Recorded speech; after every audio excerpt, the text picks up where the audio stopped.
This evening, first up, in national emergency on our roads with deadly accidents on the rise, Police Commissioner Clifton Hicken issues a passionate plea, saying Guyana must treat road safety like the crisis it is. The numbers are grim and the call to action is urgent. Plus, a new weapon in the fight against crime. The government launches Secure Eye, a real-time reporting app that could revolutionize how you alert police to everything from robberies to road rage. But will citizens use it responsibly? Also, your commute just got cheaper. Starting August 1st, tolls are gone on 3 major bridges. President Ali says it's relief for the people. But how much will you save? And what's the bigger plan behind the toll-free move? Meanwhile, democracy moves forward. The High Court clears the final legal hurdles to the September 1st elections, tossing out 2 challenges to Guyana's election law. With the green light given, all eyes are now turned to the campaign trail. And around the globe, tsunami alerts ripple across the Pacific. A powerful quake near Russia triggers waves that slam Japan and parts of the US coast. Dozens of countries remain on high alert. All this and more coming up on Headline News Update. Stay with us.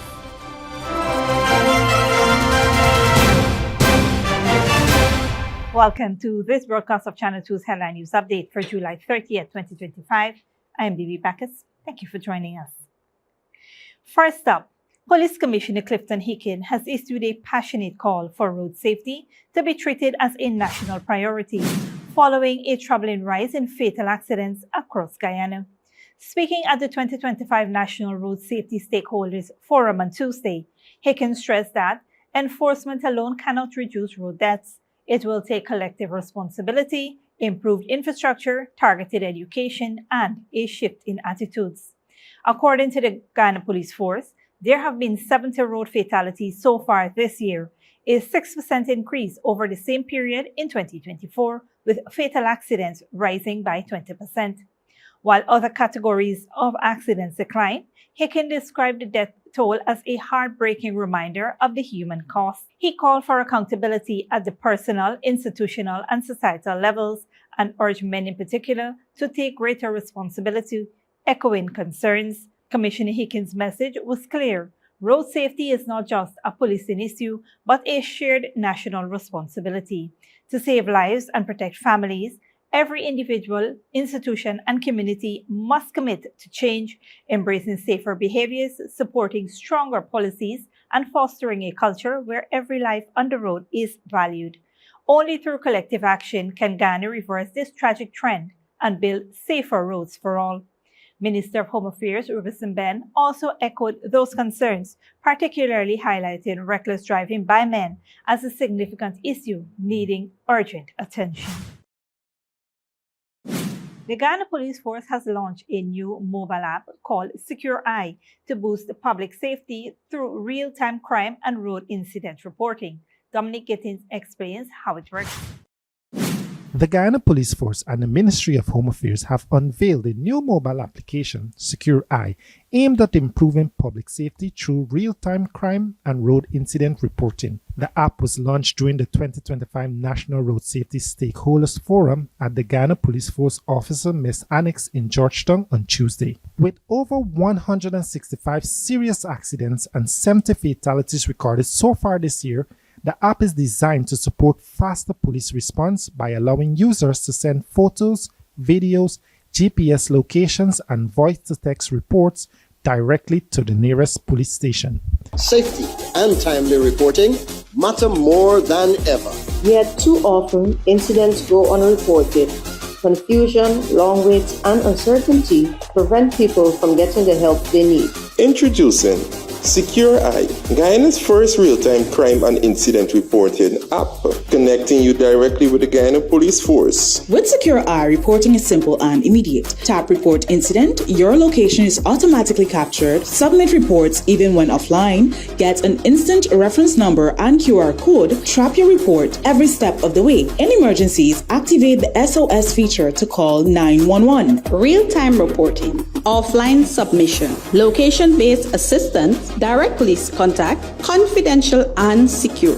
It covers incidents ranging from traffic violation to domestic violence, robberies, fires, and public safety threats. System analyst Priya Sipal urged citizens to use the app responsibly, warning against false reporting. She stressed that Secure Eye is meant to supplement public safety efforts, not replace emergency hotline or be misused for social media content. Authorities believe the app could be a game changer in Guyana's push for safer roads and stronger community police collaboration. Secure Eye is accessible now on any smartphone or web browser at se.moha.gov.gy.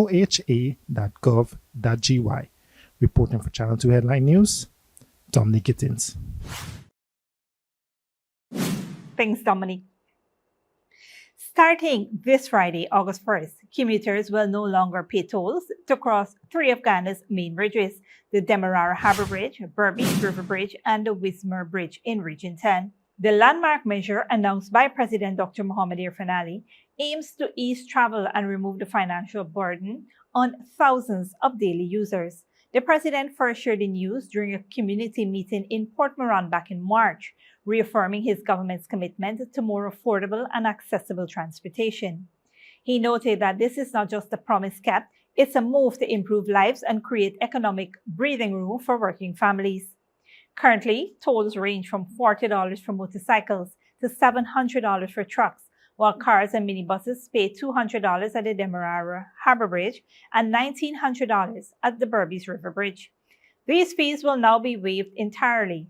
The toll-free policy also complements the government's broader infrastructure push, including the construction of the new US $260 million Demerara River Bridge and the upcoming Wismer-Mackenzie Bridge, both expected to improve connectivity further and reduce traffic congestion between key regions.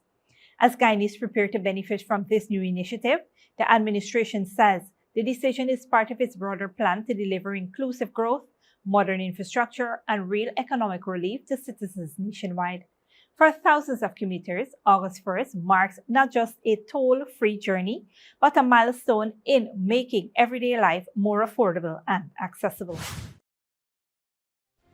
Stick around when we return. Elections to proceed as court dismisses election delay cases, and domestic tourism surges by 50%, boosting Guyana's economy and local travel.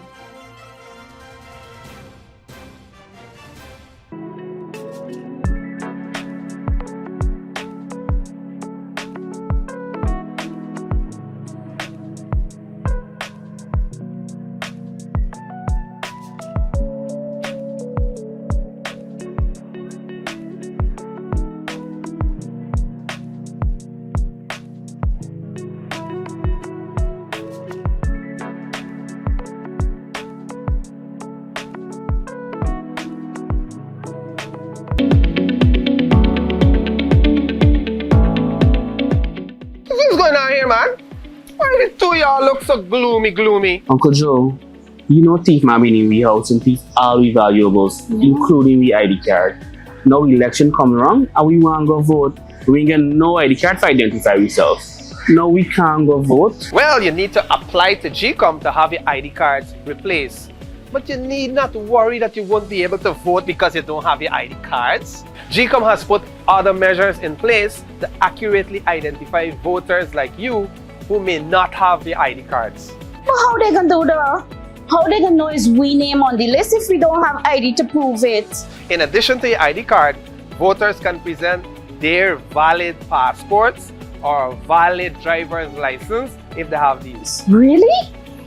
But further, GCOM has placed your photograph alongside your name on a folio which will be at the polling station. And if you go to the polling station without a photo ID, you will be asked to state your name and address. The elections official will look at your face and then compare it with the photo alongside your name on the folio to confirm that they are the same. Then you'll have to answer some questions to verify your identity. If the election official is satisfied that you are the person who you claim to be, you will be allowed to vote after taking an oath of identity. So you get to vote? For more information, contact the GCOM on 225-02779 or visit www.gcom.org.gy. Sneakily with a gift of sight from Modern Optical Services. Let our professional team examine and prescribe what's what's best for your eyes. Hurry Small make fashionable faces. See us for a full line of optical services, including brand name and prescription eyewear.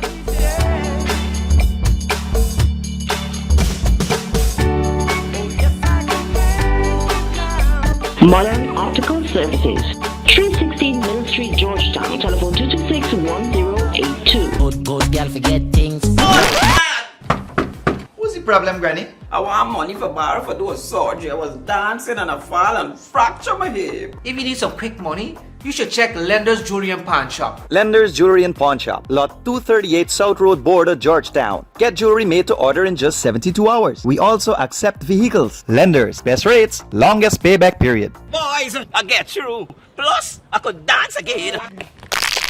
Lender's Jewelry and Pawn Shop.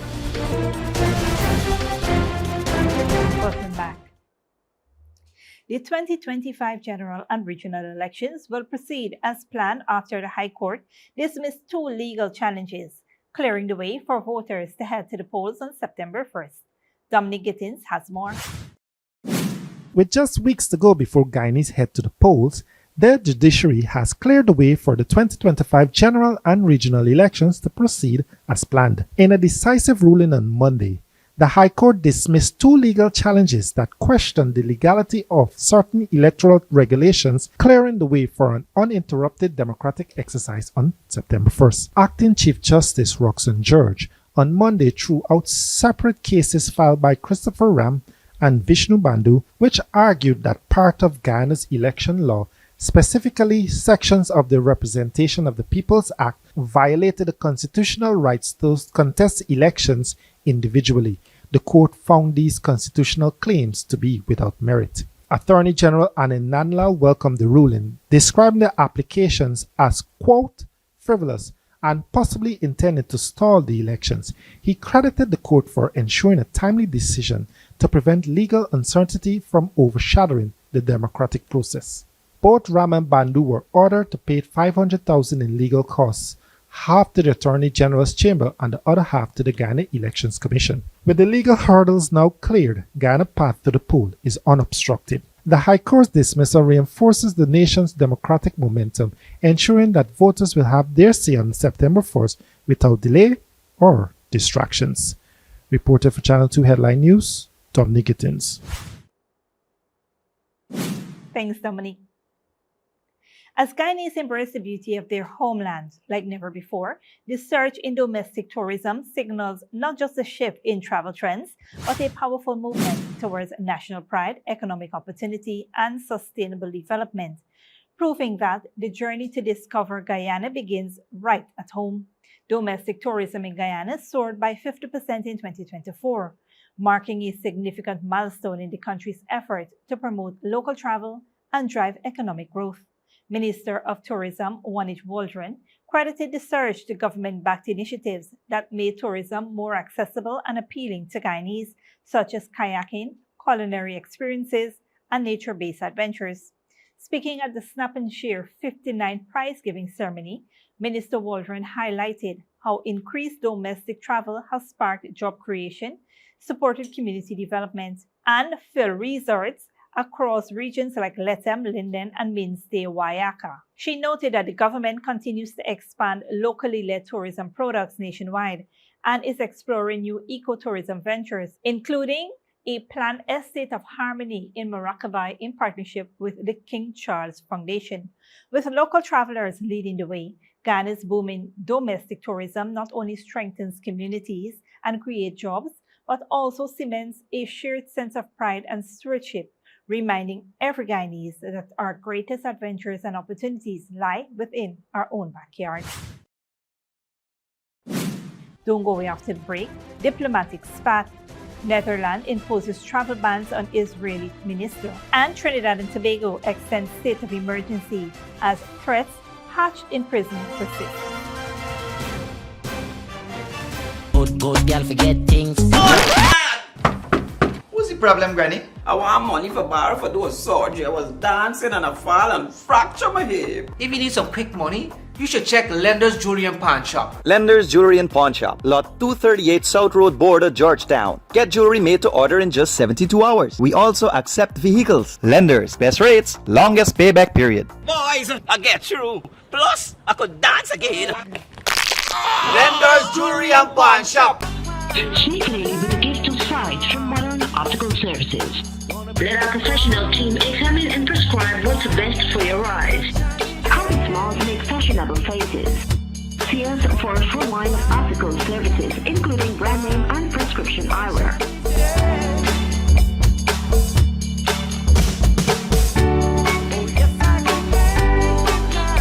Modern Optical Services, 316 Mill Street, Georgetown. Telephone 226-1082. Friend, hi, give me a minute now. I want you to clear something up for me. Okay. What is it, ma'am? Why you look so confused? I hear all this talk about elections and voting, but I really don't understand how this could affect me. All right. It's like this. Once you were registered by GCOM and you were 18 years or older by June 30th, 2025, you are entitled to vote, provided that you are listed in the official list of electors. Well, I registered and I'm over 18, but how I would know if my name is on the official list of electors? That's very easy. GCOM is displaying the official list of electors at two popular places in the community where you live. Just go there and check the list. Or you can go to GCOM's website and use the search tool. Oh, well, thanks. I'm going and doing it now. Yeah. My name on the list. I definitely voting at elections. Nice. For more information, contact the GCOM on 225-027729 or visit www.gcom.org.gy.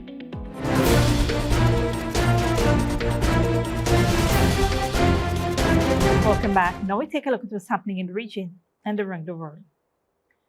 Trinidad and Tobago's parliament has extended its state of emergency for 3 months amid revelations that the prison system has been infiltrated.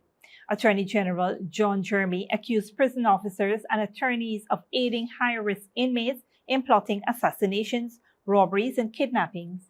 Inmates were moved to military bases, but even those locations faced drone interference. Over 330 arrests and 800 operations have occurred since the July 18 crackdown. Authorities says the threat remains active. Tsunami waves have hit parts of Russia, Japan, and the United States after a massive earthquake off the Russian coast, with alerts issued for dozens of other countries, including the Philippines and Ecuador. Al Jazeera's Rob McBride reports.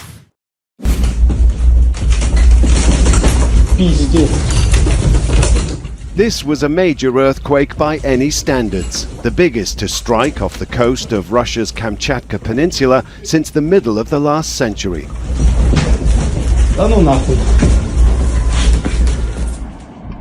It created a tsunami wave that flooded nearby coastal areas, including the port of Severo-Kurilsk. A tsunami is the entire ocean column that is being lifted up above that high tide level there because of that extreme movement of the Earth's crust with the earthquake there. So this is a significant planetary event that we've just witnessed. And when you have a wind wave or a surf wave, you think of that at the beach and that nice gentle sound there at the coast.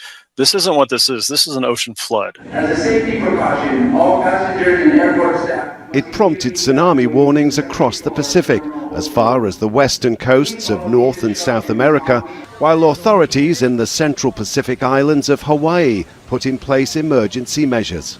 Our number one priority is life safety, and so right now it's an easy thing. Get away from the beaches, get inland, and get upward. Given its proximity to the epicenter, Japan experienced extensive disruption. Coastal areas of the northern island of Hokkaido and the Pacific coast of the main Honshu island were put under evacuation orders, with people told to seek safety on higher ground or in the top floors of the nearest large buildings. The warnings remained in place while tsunami waves of more than a meter high reached Japan's shores.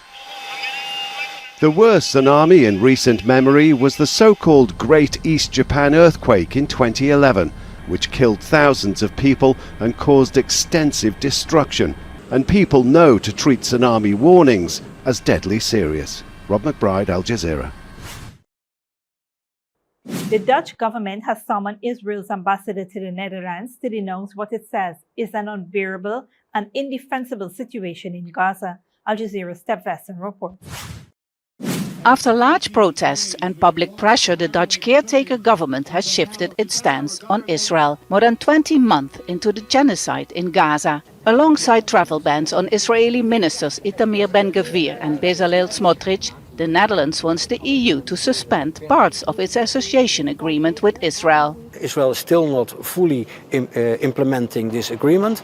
I have taken the step to make the case in the EU for a suspension of the trade part of the EU-Israel association agreement. That is significant because then it is about billions of euros of Israeli exports. But we're 21 months into the genocide. Don't you think it's shameful that the European Union and the Netherlands has let this happen?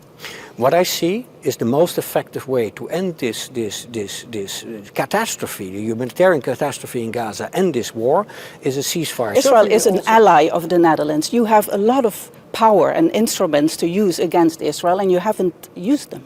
The term allies is for NATO allies, but Israel is traditionally a friend of the Netherlands, and the Netherlands has taken significant steps behind the scenes, but also on stage, to make clear that this war must end. After summoning the Dutch ambassador in response, Israel's foreign minister Gideon Saar wrote on X, "I express regret that the outgoing Dutch government chose to convert a long-standing friendship with Israel into open hostility towards it, precisely during this difficult time, probably out of political interests. This attitude will not remain one-sided and without a response." Israel is irritated because for 21 months it could do what we have been seeing on television every single day. It could do an ethnic cleansing of the Palestinians in Gaza. It could commit genocide. It could commit murder. And the European Union and the EU countries did not put any sanctions for 21 months. So far, the European Commission has only proposed partially excluding Israel from a research program. But on Tuesday, there was no majority for this. A decision on trade sanctions could take weeks. 8 organizations and opposition politicians call the Dutch measures against Israel too little, too late. They have called on a full arms embargo and travel bans for all Israeli ministers implicated in the genocide. They also demand recognition of a Palestinian state. Until then, they see as what they describe as Dutch baby steps as merely symbolic. Step Fasten, Al Jazeera, The Hague. A fragile truce between Thailand and Cambodia appears to be holding after recent cross-border clashes. Despite the ceasefire taking effect on Tuesday, thousands of Cambodians remain in evacuation camps.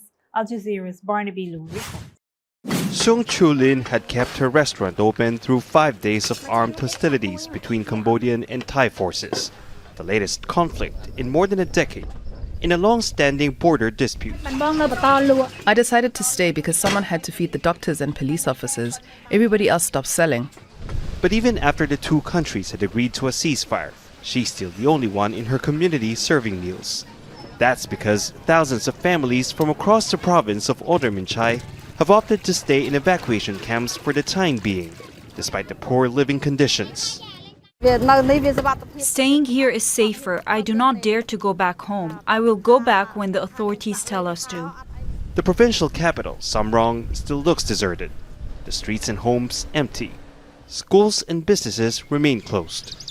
The ceasefire between Cambodia and Thailand got off to a shaky start. The Thai army has accused Cambodians of firing at multiple locations in violation of the deal. Cambodia has denied taking any military action since the truce came into effect. An early morning delay in meetings between regional commanders also raised fears that the fragile peace deal could be derailed. But as Cambodian military officials crossed into Thai-held territory, tensions eased. Both sides agreed to respect the ceasefire, stop building up troops, avoid confrontation and tension, and establish communication lines to share information. If other issues arise, they must seek advice from the top. Even then, only a handful of people headed back to border towns, because while most here share the government's optimism, they're waiting to see if the ceasefire holds. Barnaby Low, Al Jazeera, Odar-Minchai Province, Cambodia. This brings us to the end of our regional and global news coverage. Up next is the 3D weather forecast.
And that's it to B2 Headline News for this Wednesday evening.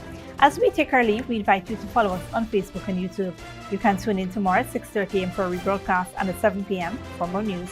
Until then, please take care of yourselves and each other.